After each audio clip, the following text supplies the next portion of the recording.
Hey taxpayers, it's Tiffany Gonzalez CPA here, founder and CEO of Accounting to Scale. And today I want to talk about large tax debt.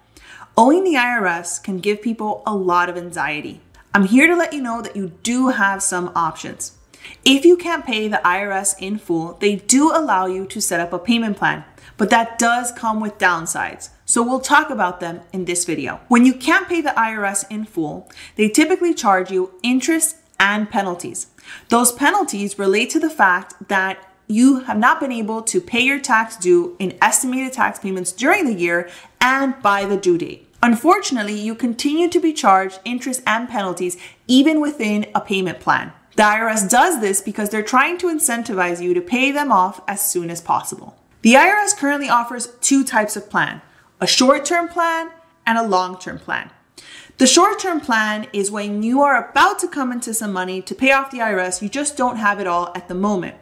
A short-term plan is when the IRS believes you will pay them within 120 days. That is approximately 4 months. Typically, for this type of short-term payment plan, they don't charge you a setup fee. Now, if you need a longer-term plan, the IRS will allow you to pay them up to 72-month term, which is approximately 6 years. For this type of payment plan, they do charge a setup fee, and that setup fee can vary anywhere between $30 to $225 depending on a few factors. So how do you go about setting up an IRS payment plan? The IRS has actually made it a lot easier. If you go to their website, www.irs.gov/payments, there's actually somewhere on the left-hand side that says Payment Plan. And once you click that tab, you'll be able to see all the Q&A and information in regards to setting up a payment plan, as well as the online prompts in order to do so. Typically, when you sign up for auto debit with the IRS, that is giving them the authority to automatically debit your bank account once a month for the predetermined amount, you typically pay a smaller setup fee. This is why it's so important that you make estimated tax payments throughout the year.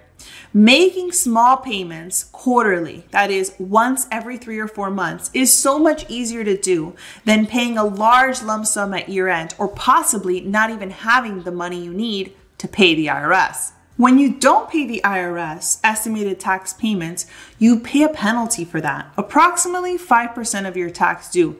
And while that might not seem like much, it really starts to add up as your balance with the IRS grows. If you have an IRS debt, take it seriously. Make as many payments as possible and set up that payment plan. We hope you enjoyed this video and found it extremely insightful. Hit the like button and subscribe to our YouTube channel. Follow us on LinkedIn, Instagram, and Facebook at Accounting to Scale. Until the next video, your favorite CPA, Tiffany Gonzalez.